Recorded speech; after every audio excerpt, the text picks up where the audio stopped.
आतापर्यंत दिलेल्या कुणबी दाखल्यांची चौकशी करण्याची मागणी पर्यावरण मंत्री पंकजा मुंडे यांनी केली आहे। तसंच दिलेल्या दाखल्यांबाबत सरकारने श्वेतपत्रिका काढावी अशी ही भूमिका त्यांनी मांडली आहे। ओबीसी आरक्षण उपसमितीची आज बैठक झाली। या बैठकीत भुजबळांनी आक्रमक भूमिका घेत जीआर मधील मराठा शब्दाला आक्षेप घेतल्याचं आपण पाहिलं। तर चुकीच्या नोंदींद्वारे प्रमाणपत्र देऊ नये अशी भूमिका बावनकुळे यांनी देखील मांडली आहे। मात्र पंकजा मुंडेंच्या मागणीवरून वाद निर्माण होण्याची शक्यता आहे। जे दाखले दिले आहेत त्याची श्वेतपत्रिका काढावी, त्या दाखल्यांच्या संदर्भामध्ये पडताळणी करावी अशा प्रकारची ठाम भूमिका देखील आम्ही घेतलेली आहे।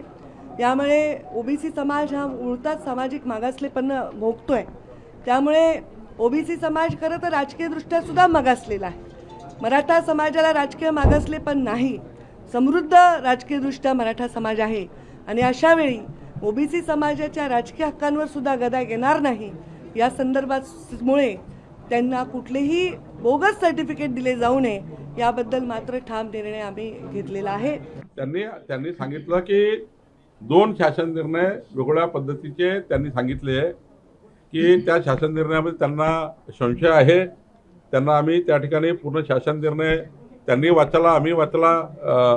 आमच्या सामाजिक न्यायाचे जे सचिव आहेत त्यांनी त्या ठिकाणी वाचन केलं।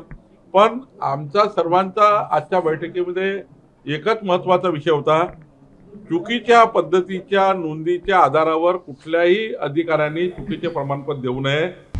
आता isakal.com आहे देशातील नंबर 1 ची मराठी न्यूज वेबसाईट। प्रत्येक अपडेटसाठी isakal.com ला नक्की भेट द्या।